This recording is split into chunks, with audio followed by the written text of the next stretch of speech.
देखो जी, हम किसान भाइयों को हमारा आंदोलन चलते हुए आज 103 दिन हो गए जी। हमने सरकार से बार बार प्रार्थना करी कि हमारे बीमा क्लेम के बारे में सुनाई करी जाए, लेकिन सरकार के कानों पर जून तक नहीं रहेंगी। आखिर में हमें ये टोल प्लाजा पर धरना देने का निर्णय लेना पड़ा और हम किसान भाई सरकार को ये चेताना चाहते हैं कि जब तक हमारा 650 करोड़ रुपए बीमा क्लेम हमारे खाते में नहीं आएगा तब तक हम ये धरना खत्म करने वाले नहीं है। इसलिए किसान और प्रशासन से हमारी विनती है कि जल्दी से जल्दी हमारे बीमा क्लेम का निपटारा किया जाए। बीमो लेना आया जी, बीमो लेके जाऊंगा, मारो प्रीमियम कटाइडो और बीमो मंजूर होइडो है 2022 को कॉटन को, वो लेना आया। ये फैसला जो नेशनल हाईवे की जो कॉल थी, ये कॉल हमने इसलिए लिए कि बार बार जो प्रशासन के साथ वार्ता हुई, 2 बार डीसी साहब के साथ हुई, एसडीएम साहब के साथ हुई, डीडीए भी आए हुए थे, वो वार्ता के अंदर कोई खास संतोषजनक नतीजा निकल के नहीं आया और ये कॉल भी उसके बाद में दी गई थी। हमने उनसे ये चेतावनी दी थी कि अगर कोई संतोषजनक आपकी तरफ से कोई जवाब नहीं आएगा तो हम राष्ट्रीय राजमार्ग को बाधित करेंगे।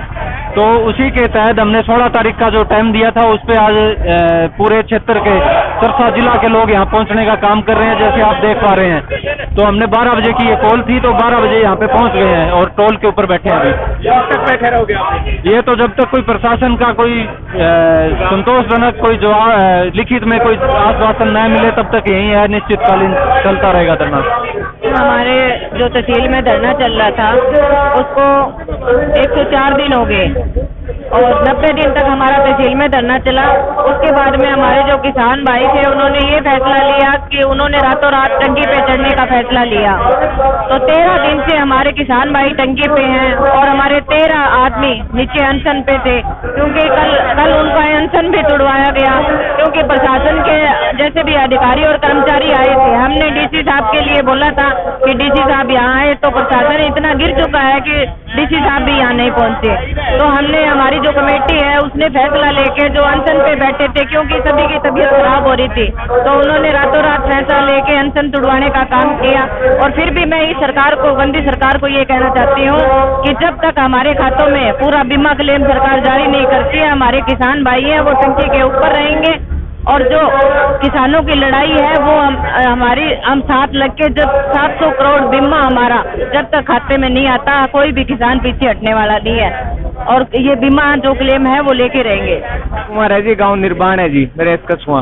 क्या कुछ कहना है आज? ये किसान आंदोलन हमारी रीढ़ की हड्डी है जी। यहाँ पर हमारे जितने भी साथी आए हुए हैं, सरकार ध्यान दे ले, किसी साथी को अगर बाढ़ भी बांका हुआ तो हम सरकार की जड़ें हिलाने का काम करेंगे। पहले हमारे साथी किसान 4 जो टंकी पर चढ़े हुए हैं वो जिंदगी और मौत के बीच में जूझ रहे हैं। हम उनकी किसी भी तरह की कोई कमी नहीं आने देंगे, हम उनके साथ हैं, तन मन धन से साथ हैं उनके जी। इससे आप अंदाजा लगा सकते हो कि 100 दिन से ऊपर ये धरना चल रहा है। जिस किसान ने अपना प्रीमियम भरा, अपना पेट काट के प्रीमियम भरा और उसकी लड़ाई लड़ने के लिए 100 दिन से ऊपर यहाँ पे बैठा किसान है, और जिसमें आप सब लोगों ने पहले भी देखा होगा कि चोपटा में उसमें कोर्ट में ये चला। उसके बाद आज किसान 13 दिन से टंकी पे बैठे हुए हैं, उनकी कोई सुध लेने वाला नहीं है। ये मजबूरन हमें पहले कॉल देकर जो है ना ये रास्ता जाम करना पड़ा। हमें पूरे का पूरा किसान वर्ग दुखी है कि हम लोगों को किसी को दुखी करके राजी नहीं है। अगर ये प्रशासन को पहले चेतावनी दे दी थी कि हम 16 तारीख को 12 बजे के बाद अगर आपने हमारी बात नहीं सुनी तो हम राष्ट्रीय मार्ग 9 नंबर जो है उसको जाम करेंगे, ये पहले चेतावनी दी।